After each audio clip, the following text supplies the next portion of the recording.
Bismillahirrahmanirrahim. Students, my name is Ahmed Nadeem and I'm your teacher for statistics. Chapter number 15 association हम study कर रहे हैं और last lecture में हमने इसकी बहुत सी टर्म्स और टर्मिनोलॉजीज को अंडरस्टैंड किया है। आज हम एक नई टर्म को अंडरस्टैंड करने जा रहे हैं और इस टर्म को अंडरस्टैंड करने के बाद आपको इसकी प्रैक्टिकल इंपॉर्टेंस का अंदाजा हो सकेगा कि किस तरह एसोसिएशन और कोरिलेशन हमारे लिए रियल लाइफ में कितनी ज्यादा इंपॉर्टेंट है। तो चलिए बोर्ड की तरफ चलते हैं और देखते हैं कि आज की जो नई टर्म है वो किस तरह हमारे लिए हेल्पफुल हो सकती है। आज की जो नई टर्म है और डेफिनेशन आप समझ लीजिए, कॉन्सेप्ट समझ लीजिए कि अल्टीमेट क्लास फ्रीक्वेंसी। बहुत इंपॉर्टेंट टॉपिक है, याद रखिए। अल्टीमेट क्लास फ्रीक्वेंसी क्या है?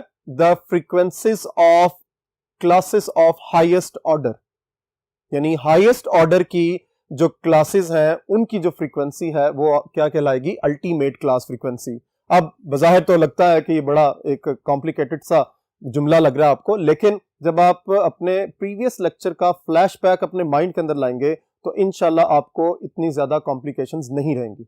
सो उन स्टूडेंट्स के लिए ये टॉपिक बड़ा आसान होने वाला है जिन्होंने अपना पिछला लेक्चर अच्छे तरीके से रिवाइज किया हुआ है। तो जरा गौर से देखिए, इस बोर्ड के ऊपर आपको एक टेबल भी नजर आ रहा है और जिन लोगों को अपना पिछला लेक्चर क्लियर है उनको ये अंदाजा हो गया होगा कि ये टेबल किस चीज का है। जी हाँ, हम पिछले लेक्चर में ये चीज डिफाइन कर चुके हुए हैं कि किस अंदाज में आपने दो एट्रीब्यूट्स की सूरत में अंडरस्टैंड करना है कि फ्रीक्वेंसीज और क्लासेस किस तरह बिल्ट अप होती हैं। तो चलिए जरा एक दफा फिर क्विक रिव्यू देखते हैं कि अगर आपके पास दो एट्रीब्यूट्स हो ए और बी और उनकी फर्दर हमारे पास क्लासेस बिल्ट अप हुई है, ए अल्फा और बी बीटा, तो इनकी फर्दर जो क्लासेस बन रही हैं जरा गौर से देखिए। सबसे पहले हमारे पास क्या है? मार्कर की टिप को आप देखेंगे कि first one is A B, इसमें दोनों ही पॉजिटिव एट्रीब्यूट्स हैं इसलिए ये पॉजिटिव क्लास कहलाएगी। यहां पर देखिए दिस इज अल्फा बी और अल्फा नेगेटिव एट्रीब्यूट है, बी जो है वो पॉजिटिव एट्रीब्यूट है, और जब किसी पर्टिकुलर क्लास में नेगेटिव और पॉजिटिव दोनों एट्रीब्यूट्स बिल्ट अप हो जाए तो हम उसको कॉन्ट्रेरी क्लास कहते हैं। ठीक है, ये आपको याद होगा। उसके बाद जरा गौर से देखिए नेक्स्ट ए बीटा। ठीक है, ए बीटा की सूरत में यहां पर भी आपको क्लियर हो गया होगा, एक पॉजिटिव है एक नेगेटिव एट्रीब्यूट है, ये भी आपकी कॉन्ट्रेरी क्लास है।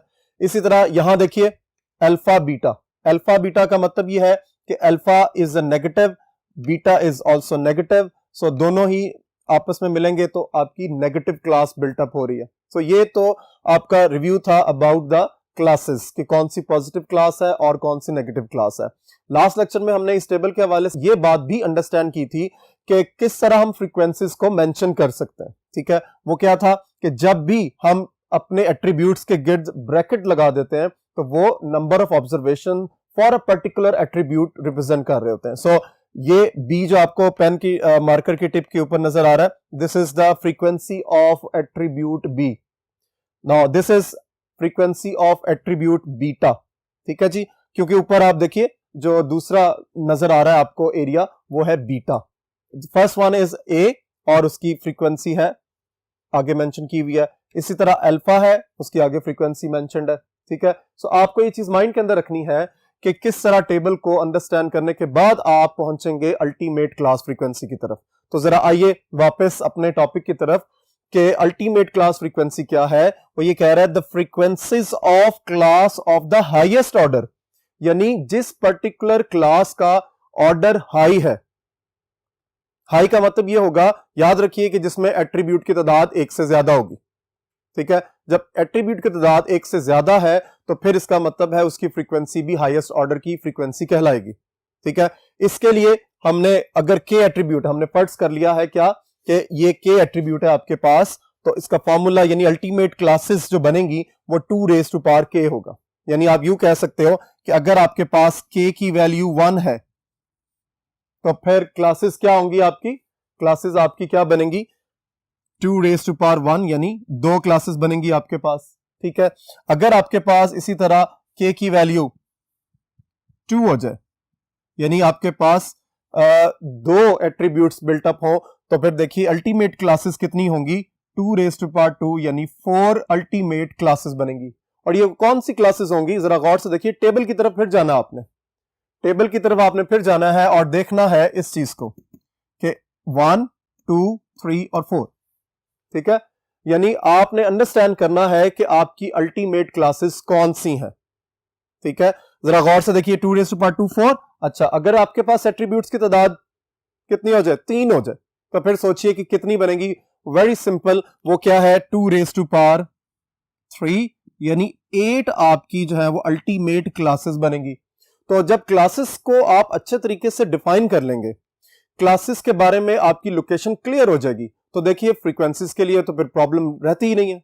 सो इसका मतलब ये हुआ कि मेन आपका जो पर्पस है या आपका जो टास्क है किसी पर्टिकुलर सिचुएशन के अंदर एसोसिएशन में, वो क्या है कि आपने ये देखना है कि आपकी अल्टीमेट क्लासेस कहां है, कितनी है, और उसके लिए अल्टीमेट क्लासेस कौन सी है, वो ये है द हाईएस्ट ऑर्डर क्लास, ठीक है। और उनकी फ्रीक्वेंसी को हम क्या कहेंगे, द अल्टीमेट क्लास फ्रीक्वेंसीज, ठीक है जी।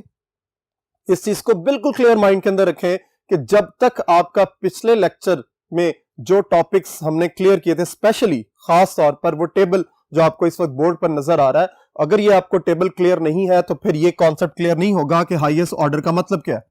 हाईएस्ट ऑर्डर का मतलब यही है कि एक ऐसी क्लास जिसके अंदर एट्रीब्यूट्स की तादाद एक से ज्यादा है। जिस तरह यहां देखिए, अगर आप टेबल को गौर से देखें तो अल्फा बी है, यहां पे 2 एट्रीब्यूट्स इकट्ठे हो रहे हैं, ठीक है। 2 एट्रीब्यूट्स जब इकट्ठे होंगे तो फिर इसका मतलब है कि इसका जो ऑर्डर है वो हाई है। किससे, जरा गौर से देखिए, यहां पर एक एट्रीब्यूट है, उसकी फ्रीक्वेंसी रिप्रेजेंट हो रही है, ये भी एक एट्रीब्यूट है, उसकी फ्रीक्वेंसी रिप्रेजेंट हो रही है। लेकिन जैसे आप अंदर जाते हैं इनसाइड द टेबल, तो फिर आपको नजर आ रहा है कि ये आपकी अल्टीमेट क्लासेस हैं। क्यों? क्योंकि हमने यहां पढ़ा है, जरा गौर से देखिए कि अगर एट्रीब्यूट्स की तादाद 2 हो, जैसे कि इस टेबल में भी शो हो रहा था, इस टेबल में क्या शो हो रहा था कि आपके पास 2 एट्रीब्यूट्स हैं, कौन कौन से, ए और बी। फर्दर हमने उसकी क्लासेस बनाई थी, हमने लास्ट लेक्चर में भी ये चीज स्टडी की थी कि ए एग्जिस्टेंस को शो करता है, अल्फा नॉन एग्जिस्टेंस को शो करता है, किसी पर्टिकुलर कैरेक्टरिस्टिक को, ठीक है। इसी तरह बी एग्जिस्टेंस को शो करता है, बीटा उसकी नॉन एग्जिस्टेंस को शो करता है किसी पर्टिकुलर कैरेक्टरिस्टिक की। क्लियर हुई बात? सो एग्जिस्टेंस और नॉन एग्जिस्टेंस की वजह से आपके पास जो है वो फर्दर आपके कैरेक्टरिस्टिक्स या यूं कह लीजिए कि एट्रीब्यूट्स की तादाद बढ़ रही है। सो आपने ये याद रखना है, कंफ्यूज नहीं होना। ये मैं बार बार इसकी तरफ इशारा कर रहा हूं, वो इसलिए कर रहा हूं कि आपने याद रखना है कि मेन आपके पास 2 ही एट्रीब्यूट हैं, कौन कौन से, ए और बी। जब ए और बी डिफाइन हो गए तो फिर इसका मतलब यह हुआ कि आपके पास के की वैल्यू 2 है। कुछ स्टूडेंट्स क्या करते हैं, वो ये समझते हैं कि शायद ए, अल्फा, बी और बीटा ये 4 एट्रीब्यूट्स हैं, जबकि अभी मैंने आपको थोड़ा सा रिवाइज करवाया है कि कॉन्सेप्ट को बिल्कुल क्लियर माइंड के अंदर रखना है। वो क्या है कि आपके जो मेन एट्रीब्यूट्स हैं वो ए और बी हैं, अल्फा और बीटा ये इसके फर्दर क्लासिफाइड एट्रीब्यूट्स हैं जो उसकी नॉन एग्जिस्टेंस को शो कर रहे हैं।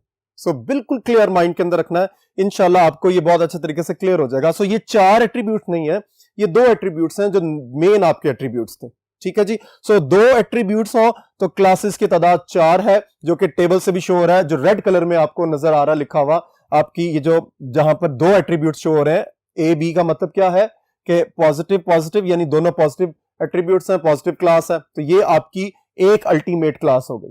फिर उसके बाद ये दूसरी अल्टीमेट क्लास हो गई, ये तीसरी और ये चौथी। तो ये जरा गौर से देखिए कि हमने क्या पढ़ा था, 2 raise to power 2 is equal to 4, यानी ऐसे सिचुएशन या ऐसा टेबल या ऐसा डेटा जिसमें आपके 2 एट्रीब्यूट्स हो, अल्टीमेट क्लास फ्रीक्वेंसीज जो है वो 4 बनेगी। क्यों? क्योंकि क्लासेस की तादाद 4 है। जब 4 क्लासेस होंगी तो आपकी फ्रीक्वेंसीज भी 4 ही होंगी। और यहां से देखिए ये फर्दर है क्या कि अगर एट्रीब्यूट्स की तादाद बढ़ जाए यानी 3 हो जाए तो फिर आपकी क्लासेस की तादाद 8 हो जाएगी, और इसी तरह आपकी जो फ्रीक्वेंसीज है उनकी तादाद भी बढ़कर 8 हो जाएगी अगर एट्रीब्यूट्स 2 से 3 हो जाते हैं। नेक्स्ट बोर्ड की तरफ चलते हैं और अपने मजीद कॉन्सेप्ट्स को एनहांस करते हैं। जी, अब देखिए in the study of 2 attributes, ये बड़ा इंपॉर्टेंट उसकी करोलरी आप समझ सकते हैं, या आप रिजल्ट्स समझ सकते हैं अल्टीमेट क्लास फ्रीक्वेंसीज को जब हम देखते हैं उस टेबुलर फॉर्म के बाद, जो टेबल अभी आपने लास्ट बोर्ड पर अंडरस्टैंड किया कि जब आपके पास दो एट्रीब्यूट्स हो, अब फर्दर हम उसके कुछ रिजल्ट्स बना रहे हैं कि n is equals to a plus alpha, लेकिन गौर से देखिए ये ब्रैकेट के साथ है, इसका मतलब ये है कि ये फ्रीक्वेंसीज को रिप्रेजेंट कर रहा है। बहुत इंपॉर्टेंट बात है, आपने इसको क्लियर रखना है। ये आपके एमसीक्यूज भी हैं और इन्हीं की बेस पर आपके शॉर्ट क्वेश्चंस भी अब आगे जाकर हम इसको सॉल्व करने वाले हैं। सो वेरी मच क्लियर कि this is your first A frequency, this is alpha frequency, ठीक है। सो आपने माइंड के अंदर रखना है कि आपका ए और अल्फा ब्रैकेट की सूरत में, यानी ये फ्रीक्वेंसीज हैं, दोनों फ्रीक्वेंसीज को ऐड करेंगे तो टोटल नंबर ऑफ ऑब्जर्वेशंस यानी n आपके पास आ जाएगा। इसी तरह ए फ्रीक्वेंसी जो इंडिविजुअल आपका एट्रीब्यूट है उसकी जो फ्रीक्वेंसी है उसको फर्दर हमने दो अल्टीमेट जो फ्रीक्वेंसीज हैं ए बी और A beta, this is A B, this is A beta, अगर आप इसके अंदर इसको ऐड कर लेते हैं तो फिर आपके पास ए आ जाता है। इसी तरह जब आप अल्फा बी दिस वन और अल्फा बीटा को ऐड करते हैं तो आपके पास जो नेगेटिव एट्रीब्यूट है उसकी फ्रीक्वेंसीज मिल जाती है आपको। अब जरा गौर कीजिए कि अगर आपके पास एन, ए और अल्फा की फ्रीक्वेंसीज के लिए रिलेशनशिप एग्जिस्ट कर रहा है तो क्यों ना दूसरी तरफ आपके लिए बी के लिए एग्जिस्ट कर जाए। जरा गौर कीजिए, जरा एक रफ सा स्केच बनाता हूं, जरा गौर से इसको अंडरस्टैंड करें कि एक रफ सा स्केच है। आपने इस टेबल को पिछले बोर्ड पे भी देखा है। आपके पास अगर ये फॉर एग्जांपल बी है, बीटा है, ए है, अल्फा है, तो यहां पर आपके पास आती हैं अल्टीमेट क्लासेस और इसको मैं लिख ही देता हूं, this is A B alpha B, और इसी तरह यहां पर क्या बनेगा ए बीटा और अल्फा बीटा। तो यहां हमने क्या कहा, this is frequency of B, this is the frequency of beta, और यहां पर देखें तो फ्रीक्वेंसी ऑफ ए अल्फा और ये एन था आपका। जरा गौर कीजिए, आप अभी तक जो डिफाइन कर चुके हुए हैं वो क्या चीज है, गौर कीजिए, आप डिफाइन कर चुके हुए हैं दिस वन, यानी इन दोनों का जो सम है that is equal to N, ठीक है। तो इसका मतलब क्या हुआ, वाइस वर्सा हो सकता है कि आपने माइंड के अंदर रखना है क्या चीज कि बी और बीटा की जो फ्रीक्वेंसीज है वो भी अल्टीमेटली किसके इक्वल होंगी, वो भी एन के इक्वल होंगी, ठीक है जी, आपने माइंड के अंदर रखना है। तो इसका मतलब है कि मैं क्या फॉर्मूला और जनरेट कर सकता हूं कि अगर मैं in case of A and alpha ये रिलेशनशिप बना रहा हूं तो जरा गौर से देखिए, क्या मैं एन को ऐसे नहीं लिख सकता, इसको जरा क्लियरली देखिए, N is equal to B plus beta, यानी एन यानी टोटल नंबर ऑफ ऑब्जर्वेशंस जो है वो किसके इक्वल आएंगी, वो आएंगी बी की फ्रीक्वेंसी और बीटा की फ्रीक्वेंसी को ऐड करने से। सिमिलरली आप जरा आगे मूव करें, अगर मैं ये चाहता हूं कि बी की टोटल फ्रीक्वेंसी निकालूं तो मुझे कौन कौन सी अल्टीमेट क्लास फ्रीक्वेंसीज मिल जाएंगी। जरा अल्टीमेट क्लास फ्रीक्वेंसीज देखिए कौन कौन सी हैं, वो होगी आपके पास A B plus alpha B. Table से आपको बिल्कुल क्लियरली नजर आ रहा होगा, ये आपका टेबल है, जरा गौर से देखिए दिस वन, यानी मुझे अगर ये बी चाहिए तो मुझे इससे पीछे जो आपको अल्टीमेट क्लासेस नजर आ रही हैं अल्फा बी और ए बी, इन दोनों की फ्रीक्वेंसीज चाहिए, तो इनको ऐड करूंगा तो मेरे पास इजीली क्या आ जाएगा, दिस वन, टिप को देखें मार्कर की, so B is equal to A B and alpha B. Similarly अगर आपने बीटा को ऐड करना है या उसको डिफाइन करना है तो फिर वो कैसे आएगा, अल्फा बीटा और ए बीटा की फ्रीक्वेंसी को ऐड करने से। सो एक रिलेशनशिप और लिख लीजिए, that is beta frequency is equal to A beta plus alpha beta. ये मैंने लास्ट आपको लेक्चर में भी बताया था कि आपने याद रखना है कि बी और बीटा में डिफरेंस क्या है। Very much clear. अक्सर स्टूडेंट्स लिखते हुए इसको बहुत ज्यादा प्रॉब्लम क्रिएट करते हैं और टीचर जो है वो बी और बीटा में डिफरेंशिएट नहीं कर सकता क्योंकि आप अच्छे तरीके से इसको डिफाइन नहीं करते। सो बिल्कुल क्लियरली आपने डिफाइन करना है। ये आपका जो है वो लैटिन लेटर है, ये ग्रीक लेटर है, इसलिए इसको बहुत अच्छे तरीके से इसमें एक जो आपका अल्फाबेट है वो बड़ा क्लियरली डिफाइंड है। ठीक है जी। सो अब आपको ये क्लियरली याद रखना है कि there are 6 relations in terms of alpha, beta, A and B. ठीक है, जब आपके पास इन एट्रीब्यूट्स की इंडिविजुअल फ्रीक्वेंसीज एग्जिस्ट कर रही हैं तो फिर अल्टीमेट क्लास फ्रीक्वेंसीज को यूज करके हम इन फ्रीक्वेंसीज को भी कैलकुलेट कर सकते हैं। नेक्स्ट बोर्ड की तरफ चलते हैं और अपने नए कॉन्सेप्ट को देखते हैं।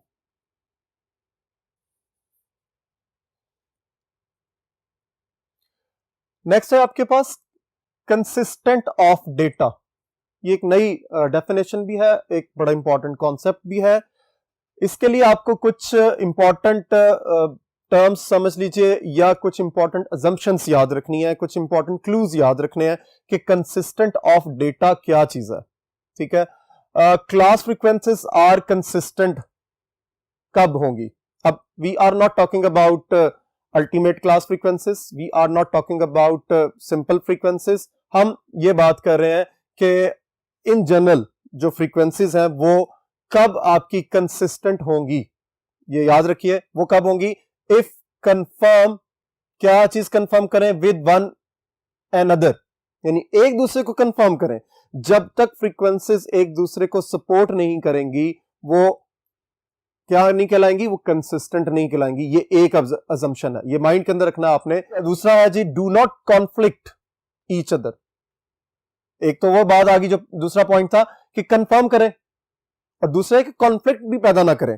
यानी आपने ये देखना है, बड़े ही प्रिसाइज वे में उन्होंने ये गाइड कर दिया है कि कंसिस्टेंट ऑफ डेटा जो है वो क्या चीज है आपकी, कि एक तो कंफर्म करें एक दूसरे को, एक बात। दूसरी बात ये कंफर्म भी करें और साथ में कॉन्फ्लिक्ट भी प्रोड्यूस ना हो। वो कैसे होगा? वो हम एक एग्जांपल के थ्रू इसको देखते हैं कि कॉन्फ्लिक्ट और कंफर्मेशन में क्या सिमिलैरिटी है, कि किस तरह आपने अंडरस्टैंड करना है कंसिस्टेंट ऑफ डेटा को। देखिए, फर्ज कर लें मैं एक टेबल बना रहा हूं और टेबल की अंडरस्टैंडिंग से आपने देखना है यहां पर कि इससे पहले ऑलरेडी आप इसको अंडरस्टैंड कर चुके हैं। हम ए बी और अल्फा बीटा के हवाले से देख चुके हैं। ठीक है, मेरे पास कुछ एट्रीब्यूट्स हैं और उनकी कुछ फ्रीक्वेंसीज लिखी हुई हैं, यानी 3, 5, 8, 10। ठीक है, आपको अंदाजा हो गया होगा कि जो टेबल के इनसाइड हम लिखते हैं अल्टीमेट क्लासेस हैं और उन्हीं की फ्रीक्वेंसीज को रिप्रेजेंट किया गया। इसी तरह 11, 15, 8 और 18, इस तरह ये 26 बन रहा है। देखिए, फर्स्ट जो आपकी अजम्पशन थी या जो फर्स्ट क्लू था वो क्या था? If confirm with one another, एक दूसरे को कंफर्म कर दें। यानी आप ये कह सकते हैं कि जो पिछले बोर्ड पर आपने कुछ रिजल्ट्स देखे थे वो रिजल्ट्स प्रूव हो जाएं। इस पहले जो है वो अजम्पशन का मतलब ये है। ठीक है, आपने ये क्लियरली माइंड के अंदर रखना है कि पहली अजम्पशन का मतलब ये है कि ये जो आंसर्स आ रहे हैं, यानी रेड में जो मैंने लिखे हुए हैं, ये आंसर जो है वो अल्टीमेट क्लास फ्रीक्वेंसीज को ही देखने से मिल जाए आपको। ठीक है जी, कैसे? जरा गौर से देखिए। आपकी ये पहली अल्टीमेट क्लास फ्रीक्वेंसी है, दिस वन, और ये दूसरी अल्टीमेट क्लास फ्रीक्वेंसी। इसका लिंक किसके साथ है? इसका लिंक 11 के साथ है। तो देखिए 3 + 8 इट इज 11। प्रूव्ड, फ्रीक्वेंसीज एक दूसरे को कंफर्म कर रही हैं। और इसी तरह जब आप यहां देखते हैं तो 5 + 10 इट इज 15। देखिए ये कंफर्म हो रही है। उसके बाद आगे आ जाइए, हमने कॉलम वाइज देख लिया, अब रो वाइज देखेंगे। रो वाइज क्या है कि आप जरा गौर से देखिए, रो वाइज भी हमारे पास एडजस्टमेंट्स हो रही है। क्या है जी? 3 + 5 = 8, ये देखिए ये एरो से। ठीक है, उसके बाद फर्दर आप देखिए 8 + 10 = 18। फ्रीक्वेंसीज एक दूसरे को कंफर्म कर रही हैं। और जो लास्ट बोर्ड पर आपने एन के हवाले से देखा था, एन क्या था? Total number of observations. तो टोटल नंबर ऑफ ऑब्जर्वेशंस हैं 26, that must be equals to both the sum of both attributes. जरा गौर करना है आपने, यानी जो आपके पास एक पर्टिकुलर एट्रीब्यूट है उसकी जितनी भी क्लासेस बन रही हैं उन सब क्लासेस को जब आप ऐड करते हैं तो वो टोटल नंबर ऑफ ऑब्जर्वेशन के इक्वल होनी चाहिए। यानी ए और अल्फा दो आपके पास क्लासेस है और उनकी फ्रीक्वेंसीज एग्जिस्ट कर रही हैं। ए की फ्रीक्वेंसी और अल्फा की फ्रीक्वेंसी अगर दोनों को ऐड कर दें तो that must be equals to the total number of observations. तो देखिए जरा, मेरे पास this is A, for example मैं यहां से देखता हूं, this is your A, this is alpha. तो देखिए क्या 8 प्लस 18 को मैं ऐड करूं तो 26 आ रहा है? Yes, it is 26।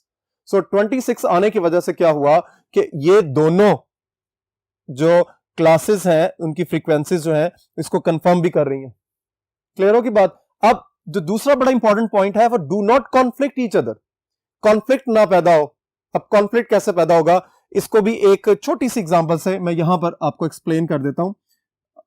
होप कि आपको यहां नजर आ रहा होगा। ठीक है, कैसे, जरा गौर से देखिएगा, सिचुएशन जरा गौर से देखिएगा।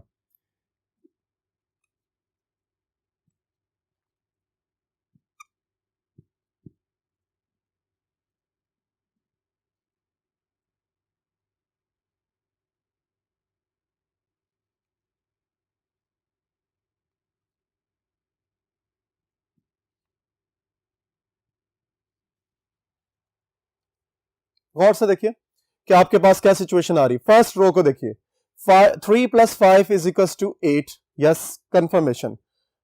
2 प्लस 4 6 होना चाहिए था, लेकिन यहां पर क्या हुआ, जरा गौर से देखिए, दिस मस्ट बी 6, लेकिन ये 8 है। इसका मतलब है कि ये कंफर्म नहीं कर रही, और जब कंफर्म नहीं कर रही इसका मतलब कॉन्फ्लिक्ट आ गया। अब कॉन्फ्लिक्ट कहां पे होगा, जरा गौर कीजिए कि आपकी सिचुएशन कहां से चेंज हो रही है। गौर से देखो, ये 2 है, ये 4 है, या तो 2 में प्रॉब्लम है, ये 4 होना चाहिए था ताकि 4 के साथ मिलके 8 हो जाता। अब कॉन्फ्लिक्ट कहां है वो हमें नहीं अंदाजा हो रहा, हम सिर्फ ये चीज जज कर रहे हैं कि कंसिस्टेंट ऑफ डेटा का मतलब क्या है। ठीक है, जरा इधर देखिए। सो हमें यहां से कंफर्मेशन हो गई कि आपके पास या इस 2 की जगह पर प्रॉब्लम है या इस 4 की जगह प्रॉब्लम है। अगर ये 2 करेक्ट है तो इसका मतलब है कि this is not 4, this must be 6। ठीक है, ताकि वो 8 बन जाए। ओके, अच्छा अब जरा आगे आइए। यहां से हमें ये चीज तो अंदाजा हो गया कि 10 plus 6 is equal to 16, no conflict. ठीक है, फ्रीक्वेंसीज कंफर्म कर रही हैं। This is B, this is beta, तो B plus beta is equal to N, ये आपका कंफर्मेशन हो रही है, ये आपका प्रूफ जनरेट हो रहा है। लेकिन जब आप यहां आते हैं, जरा गौर से देखो, 3 प्लस 2 इज 5, सो 6 है। सो 6, ये कॉन्फ्लिक्ट आ गया। अब फिर वही बात कि या आपकी प्रॉब्लम यहां पर है, यहां पर 3 होना चाहिए था 2 की जगह पे, या आपका यहां पर जो है वो जनरेट होना चाहिए था 4, ताकि 2 प्लस 4 जो है उसको 6 बना देते। सिमिलरली केस इज हियर कि 4 प्लस 5 इज 9, लेकिन यहां 10 है। इसका मतलब है अगर ये आपकी कंफर्मेशन यहां से हो रही है तो ये कंफर्मेशन ठीक है, यहां पे प्रॉब्लम है कि यहां आपको अपनी अल्टीमेट क्लासेस को देखना है। ठीक है, तो 5 प्लस 4 इज 9, तो प्रॉब्लम यहां पर भी हो सकती है कि ये आपका 6 होगा, यहां पर भी हो सकती है ये 5 है। सो कॉन्फ्लिक्ट्स की बात हो रही है कि किस तरह, जब कॉन्फ्लिक्ट नहीं होगा तो डेटा कंसिस्टेंट होगा। ये आपको इस पर्टिकुलर सिचुएशन में क्लियर हो गया होगा। सो इसका मतलब है कि ये जो सेट ऑफ इंफॉर्मेशन है जिसको मैंने पहले एक्सप्लेन किया है, this is consistent data, but this is not consistent. ठीक है, सो ये कंसिस्टेंट क्यों नहीं है, क्योंकि इसमें कुछ फ्रीक्वेंसीज एक दूसरे को क्लियर नहीं कर रही, कंफर्म नहीं कर रही, कॉन्फ्लिक्ट्स प्रोड्यूस हो रहे हैं। So this is not consistent, this is consistent. Hope आपको कंसिस्टेंट ऑफ डेटा कंफर्म हो गया होगा कि वो क्या चीज है। अब वापस बोर्ड नंबर 1 की तरफ चलते हैं और अपने इस टॉपिक को वाइंड अप करते हैं। जी, नेक्स्ट आपके पास है इंडिपेंडेंस ऑफ एट्रीब्यूट्स। एट्रीब्यूट्स की इंडिपेंडेंसी का मतलब क्या है, इसको पहले आप अंडरस्टैंड कर लें। इंडिपेंडेंसी का मतलब यह है कि एट्रीब्यूट्स में आपस में कोई ताल्लुक नहीं है, दे आर इंडिपेंडेंट। इस पर्टिकुलर टॉपिक के अंदर ये चीज अंडरस्टैंड कर रहे हैं कि दोनों एट्रीब्यूट्स या 3 एट्रीब्यूट्स या 4 एट्रीब्यूट्स, जितने भी एट्रीब्यूट्स आपके पास किसी पर्टिकुलर सिचुएशन में एग्जिस्ट कर रहे हैं, वो इंडिपेंडेंट हैं और उनको इंडिपेंडेंसी के लिए किस पर्टिकुलर सिचुएशन से गुजरना पड़ेगा। यानी हम ये देखेंगे कि एट्रीब्यूट कब इंडिपेंडेंट होंगे। या वो क्या सिचुएशन होगी या वो क्या रिजल्ट होगा, वो क्या रिलेशनशिप होगा जिसके तहत हम ये कहेंगे कि गिवन एट्रीब्यूट्स आर इंडिपेंडेंट। ठीक है, तो उसके लिए देखिए ये जनरल आपके पास क्राइटेरिया है मैथमेटिकल इंफॉर्मेशन के मुताबिक कि आपने अगर किसी पर्टिकुलर प्रोपोर्शन को कैलकुलेट करना है, प्रोपोर्शन ऑफ इंडिविजुअल्स पोसेसिंग ए, यानी आपने ये देखना है कि उस प्रोपोर्शन को कैलकुलेट करें कि जिनके पास एट्रीब्यूट एग्जिस्ट कर रहा है, कौन सा, ए एट्रीब्यूट। तो उसके लिए क्या होगा कि उसके टोटल को हम टोटल नंबर ऑफ ऑब्जर्वेशन से डिवाइड कर देंगे। ठीक है, सो इसी तरह प्रोपोर्शन ऑफ इंडिविजुअल्स पोसेसिंग बी, ये पोसेसिंग बी का मतलब ये है कि वो इंडिविजुअल्स जिनके पास बी एट्रीब्यूट की प्रोपोर्शन है, वो कैसे होगी कि हम बी की फ्रीक्वेंसी को टोटल फ्रीक्वेंसी से डिवाइड कर देंगे।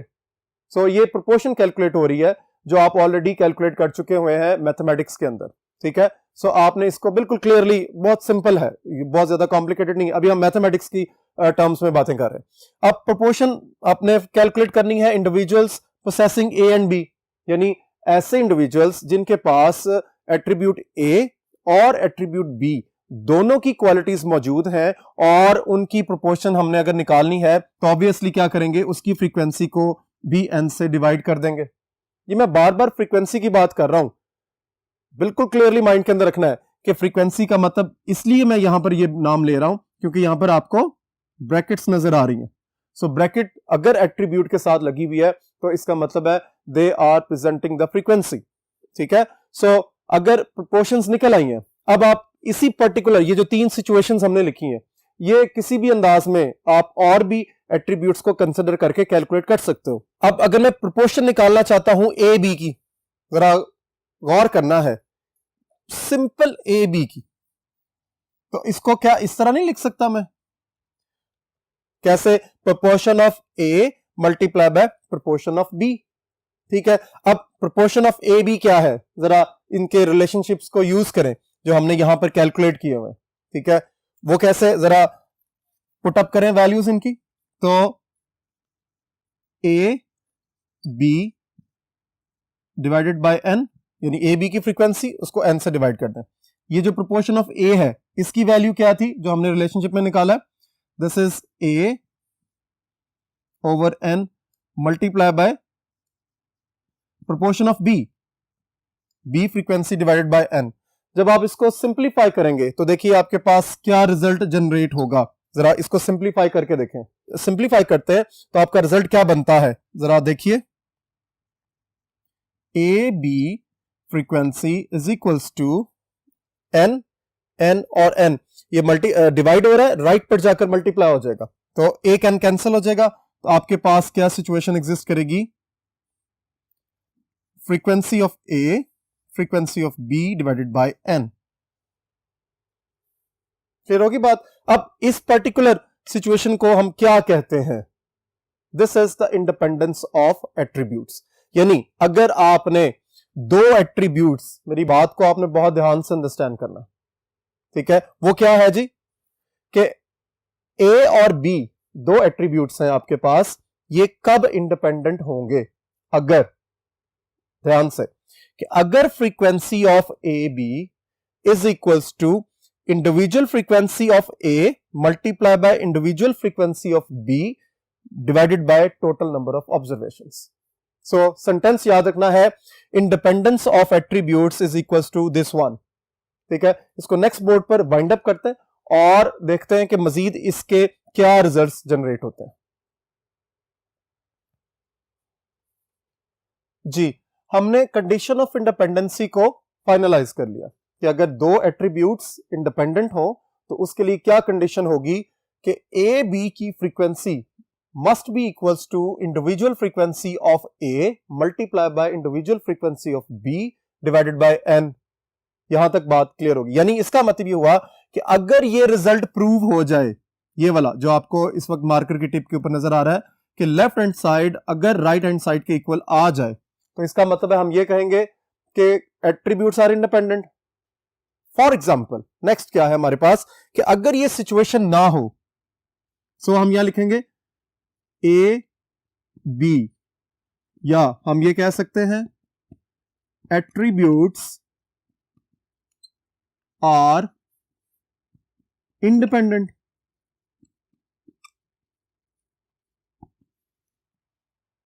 अगर आपके पास ये रिजल्ट प्रूफ हो जाता है, लेकिन अगर आपके पास सिचुएशन क्रिएट हो जाती है कि A B is not equals to individual frequency of A multiply by individual frequency of B divided by N, अगर ये चीज होल्ड कर जाए आपके पास, तो फिर आप क्या करेंगे, आप कहेंगे कि दे आर नॉट इंडिपेंडेंट।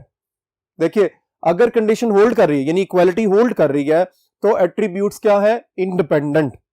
और अगर इक्वालिटी होल्ड नहीं कर रही तो फिर क्या कहेंगे, यहां पर आप सिंपल सा एक सेंटेंस लिखेंगे, attributes are not independent.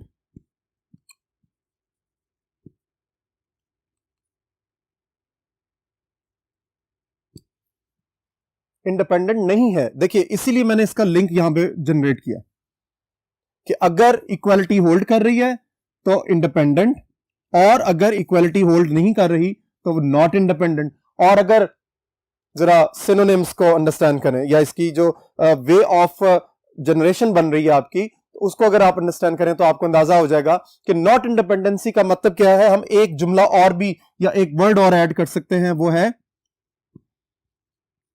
Associated. यानी आप अगर इस जगह पर पहुंच गए हैं तो आप यह भी लिख सकते हैं कि एट्रीब्यूट्स आर नॉट इंडिपेंडेंट, और आप यह भी लिख सकते हैं कि एट्रीब्यूट्स आर एसोसिएटेड। एसोसिएटेड का मतलब है कि उनका आपस में रिलेशनशिप एग्जिस्ट कर रहा है। ठीक है जी। अब इसी से फर्दर हम रिजल्ट्स कुछ और भी जनरेट करते हैं। वो क्या रिजल्ट्स हैं जी, ए बी, देखिए अगर इक्वल नहीं है तो फिर क्या हो सकता है कि वो ग्रेटर भी हो सकता है इस पर्टिकुलर सिचुएशन में, और एक और सिचुएशन भी बन सकती है कि A B is less than A B, frequency multiply होगा और डिवाइड बाय एन, यानी ये दोनों भी होल्ड कर सकती हैं। तो इसके लिए क्या नाम है, पॉजिटिव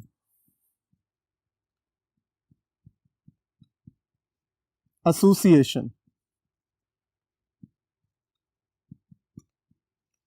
उसके बाद ये क्या होगा, नेगेटिव एसोसिएशन। आप एक चीज माइंड के अंदर लाएं जरा, मैंने यहां एसोसिएशन क्यों लिख दिया। देखिए, एक बात बहुत क्लियर है कि इंडिपेंडेंसी उस वक्त जनरेट होगी जब ये वाला रिजल्ट होल्ड कर रहा है, दिस वन, और अगर ये रिजल्ट होल्ड नहीं कर रहा तो फिर कोई भी रिजल्ट हो, यानी अगर ये इक्वालिटी नहीं है, इसको मैथमेटिकल बैकग्राउंड के अंदर अंडरस्टैंड करें कि एक चीज इक्वल नहीं है तो फिर वो क्या होगा, तीन सिचुएशंस होंगी। अगर इक्वल नहीं है तो फिर क्या होगा कि आपके पास इनइक्वालिटी तो आ गई, फिर उसके बाद या वो ग्रेटर हो सकता है या वो लेसर हो सकती है सिचुएशन। ठीक है, सो ग्रेटर की सूरत में हमने कहा उसको कि पॉजिटिव एसोसिएशन है, यानी दोनों एट्रीब्यूट्स में जो रिलेशनशिप एग्जिस्ट कर रहा है वो पॉजिटिव है। और अगर ये सिचुएशन एग्जिस्ट कर रही है यानी लेस देन हो जाए, यानी ए बी की frequency is less than multiplication of frequency of A frequency of B and divided by N, ये सिचुएशन होल्ड कर जाए तो फिर हम क्या कहेंगे कि ये जो ए और बी एट्रीब्यूट्स हैं उनके दरमियान जो एसोसिएशन है वो नेगेटिव है। यानी नेगेटिव एसोसिएशन के लिए आपको इस रिजल्ट को फॉलो करना पड़ेगा, पॉजिटिव एसोसिएशन के लिए आपको इस रिजल्ट को फॉलो करना पड़ेगा। और ये किस चीज को शो कर रही है, दिस इज एसोसिएशन, यानी सिंपल एसोसिएशन है। इक्वालिटी नॉट एसोसिएटेड यानी इंडिपेंडेंट, नॉट इक्वालिटी मतलब नॉट इंडिपेंडेंट मतलब एसोसिएटेड।